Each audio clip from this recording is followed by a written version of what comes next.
Inselmilkom, Sinjuri, illum għanna intervista mal-High Commissioner tal-Indja li waslet ftit xhur ilu. Sa nintaqgħu magħha ġoddar tagħha u hawnhekk fil-High Commission sa naraw x'tip ta' xogħol jagħmlu. I believe from the Indians I've met myself that many of them feel at home here. Yes. And most of them are in full-time employment. Yes. Do you see the number of Indian nationals coming to Malta to work growing in the future? I think so, because from everything that I've heard from your ministers and other senior officials, first of all, everybody seems to be very happy with their Indian workforce, whether it is like skilled workers or non-skilled or hospital staff or hospitality staff. Everybody, all the bosses also say that, and everyone in places of power also says that. They are very happy. They are very happy with the way they perform. The Indians normally tend to keep to themselves. They will not create any trouble. They work hard. Work ethics are good, and mostly they are very dedicated and devoted to the company, to the work that they are doing. And I understand that your government is also planning on like bringing in more workers from India for your infrastructure sector, for your health, for your hospitality sector and all, because since the COVID pandemic started, I think things have really become hard for Malta, finding laborers, workers, technicians, etc. in the country is not that easy anymore. I suppose they also feel at home, Indians feel at home here, because we've had a very similar history. Yes. Especially with Britain. With the British. Yes. The language is not an issue.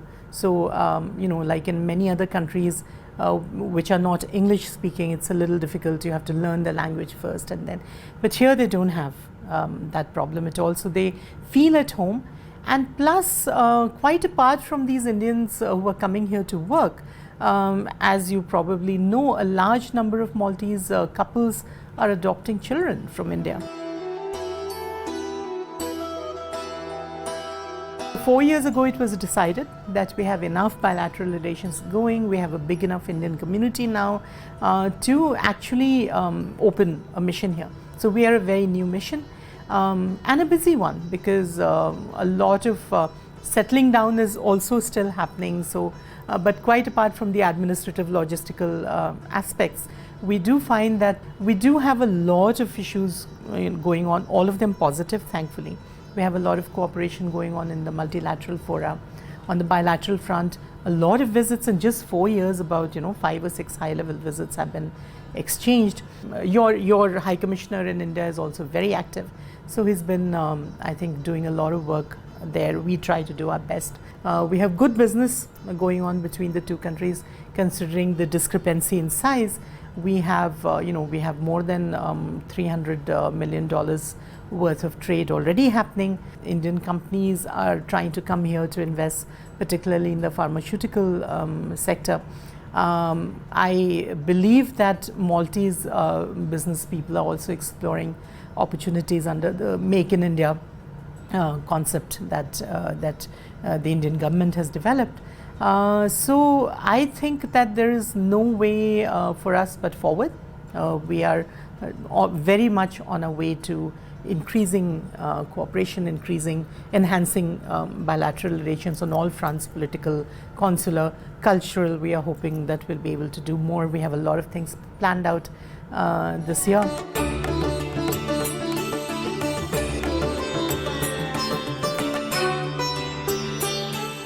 My portfolio here is Head of Chancery, which means like I'm looking after all the administrative matters of the office, and I am also looking after the consular section of our office. In addition to these two portfolios, from October beginning, I have started also to look after the political and the commercial work of the High Commission.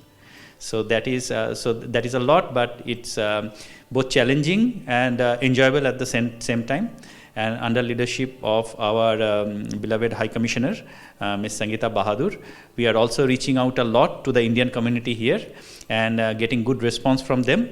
and we hope to do a lot more work with them in terms of interactions and cultural programs. We had our Durga Puja, which is one of the biggest festivals of India, celebrated by the Indian community, especially the Bengali community, in which our High Commissioner joined and Foreign Minister, Excellency Dr. Everest Batolo also joined. And thank you for helping us get our message across to the larger community in Malta. Even today, a lot of Indian couples would go to any extent, any expense to have a child of their own. So they are willing to spend, thousands of dollars on treatments, on hiring a surrogate, on various things. But it doesn't seem to occur to a lot of people that there are all these children who are waiting to be adopted in orphanages. So from that point of view, I think what Maltese couples are doing, what Maltese parents are doing is really commendable, because not only are they giving a home to these children who have nowhere else to go, but in many ways they're contributing to the bilateral relations, right? Because already I believe there are more than 100 Indian children who've been adopted by Maltese parents, and in future when these children grow up and they find out the dual heritage, there can only be an enhancement in the closeness between the two countries. But yes, as I was saying, in India, it is difficult even today to get children adopted by Indian parents, because the first preference of the government is that they get adopted by Indian parents, because that doesn't displace them. But ultimately, I think there are very few takers for that.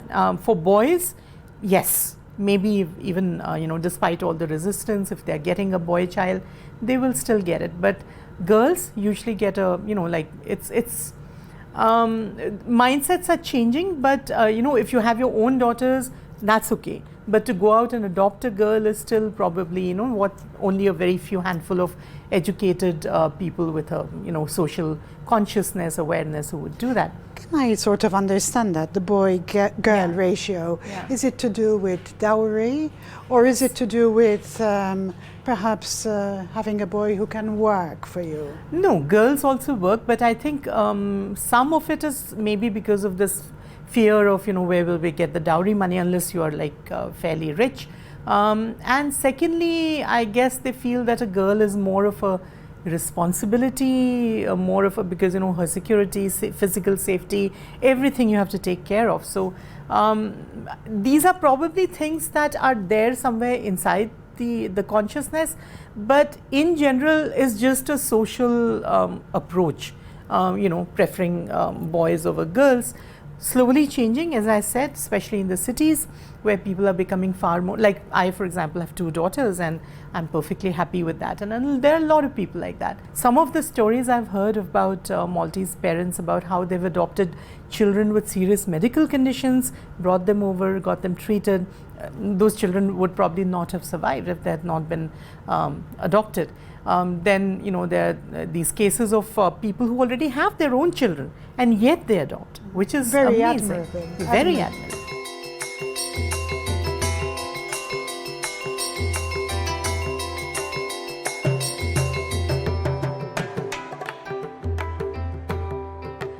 I am looking after culture work, and I also am the secretary to the High Commissioner. And as I came here in March, and I was given this portfolio of Second Secretary Culture, and that is when we have also commenced our festival to celebrate, to commemorate 75 years of India's independence. So we are celebrating a grand festival called Azadi Ka Amrit Mahotsav in Malta, and we have already started with several celebrations here. And on 2nd of October, we celebrated the birth anniversary of Mahatma Gandhi, where again the foreign minister participated, and with the Indian community also, and it was a grand success. So we are looking forward to more and more celebrations in the coming months. People in Malta will get to see on our social media about our celebrations, and we are looking forward to more cooperation in the field of culture with the government of Malta. This year is very important to Yes. you, the 75th anniversary. Tell us more about this. We've already had the 75th Independence Day, but the anniversary is to come next year. We have decided to celebrate this with gusto around the world. It's something that is being orchestrated by various government ministries, organizations, etc. So they each have their own yearly plan of action, how they're going. It's a 2-year celebration, this year and the next year.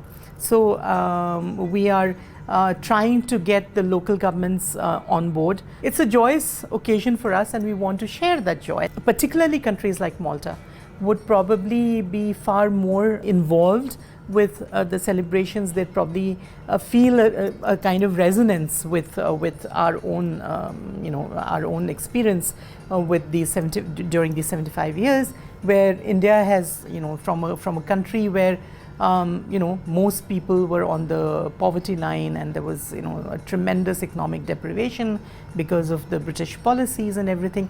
From there to where we have traveled now, where we're the 4th largest economy in the world. For us, the idea is to celebrate that, the fact that we've come such a long way, to share it with our friends and partners around the world. So there are a lot of cultural programs happening, there are a lot of economic interactions taking place, a lot of political visits being planned, and a lot of celebrations at home and abroad through the Indian missions.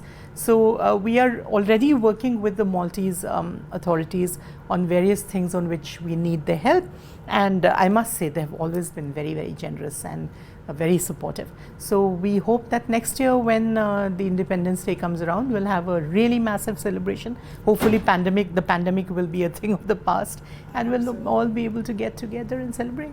I hope so. Could you share with our viewers today some highlights on a briefing on current affairs in general in India? Perhaps some key things that are of importance. The first thing I think I should share with you is that, despite the fact that the second wave of the pandemic in India was a very, very grave one, and it took away a lot of lives, a lot of livelihoods and everything, we are recovering very fast now. And the number of new cases has gone down drastically. The number of people injected with the vaccine is already something like 600 to 700 million, which is a huge, huge number for anyone but India. We still have, half of our population left to vaccinate, but we're doing very well. I think the herd immunity has already set in. So although there are still cases happening, but the severity is much, much lower. That is important for Maltese people to know, because I think now finally there seems to be some thought being given to taking India and Russia off the dark red list, which we are very happy about. Secondly, I would say that despite the pandemic and all the impacts it has had, the Indian economy has recovered very fast and very well. So the projection for this financial year is 10% growth, which for an economy the size of India is enormous, as you can imagine. So loads of opportunities are opening up for business, for investments, for joint ventures, and I hope that Maltese business community is listening, and they will be able to take care to take advantage of this emerging situation. Politically, India is very stable as of now.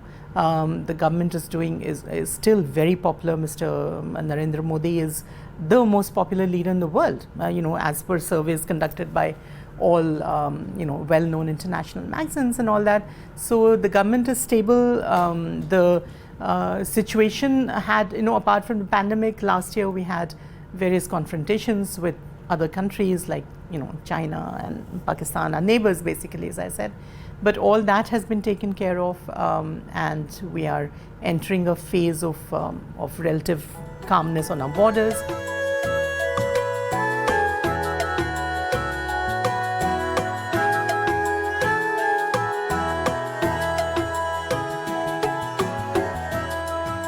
I have been actually writing for a very long time, ever since I was in school.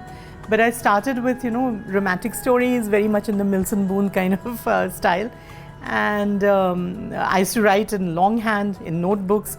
And my friends in school, in college, they would love it. Just wait for the next chapter to come till, everybody was like, give it to me, and the whole thing circulated. So I kept wanting to, think to have these books published, but I was too young, didn't know how to do it, how to go about it. And so it just became one of those things that you do for yourself. And this is how it stayed for a long time. And then pretty late in life, maybe in my 30s, I got introduced to the genre of fantasy, high fantasy, like Lord of the Rings and all these other books that you hear about. And I was very excited with that because that really resonated with me. And I thought that this is something that I can, I really want to write, and I can write well. So my first book, Jal, which is part of a trilogy in 4 parts. So you can call it a quadrilogy, but I prefer to call it a trilogy. My husband and some of my friends, they read the first part, whatever I had written, and they said, this is so amazing, it's so beautiful. They said, no, just finish the book and do it. And then my husband started adding aspects to it, which I hadn't thought of before. Like India has such a huge spiritual heritage, of so many spiritual traditions, and like ways of thinking, schools of thought, philosophy, this, that. So he said, why don't you, add aspects of that? It'll give depth to the book, make it very interesting for the readers. Why don't you do it? So I was like, how? Because I don't want to sit and lecture people, from a podium. So he said, no, just use the concepts, weave it into the story itself. So that's what I ended up doing, and I think that's what makes the book so unique, because I don't think I've ever read anything which delves into the Indian spiritual traditions to that extent, and without making it boring, because it's all a part of the story. Things are happening through those concepts. So that is how I wrote the first book, and finally it was picked up by Pan Macmillan, India. The kind of letter that the editor wrote in response to the manuscript is something that I framed and kept somewhere, because it's any author's dream come true. Then came the second, then the third and fourth, and now the fifth one, as I was saying, that's a standalone book, not a part of this series, and that is likely to come out in the first half of next year. So your first 3-4 books are written in English. all of them are English. All I of write them. only in English, because I studied via the English medium. Yes. So while I speak Hindi fairly well, and I write also to some extent, but my vocabulary is not big enough, and the way I express myself, it comes much more naturally in English. Yes. So yeah, these are all. I'm really Polish looking names. forward to reading them. Do that. I'm sure you'll enjoy it, because not only is it a very interesting, rip-roaring adventure story, it'll also give you a very easy way into Indian philosophy, spirituality, and all that. So very reader-friendly. Thank you I'm sure very you'll much, like Your it. Excellency. Thank you you. very much.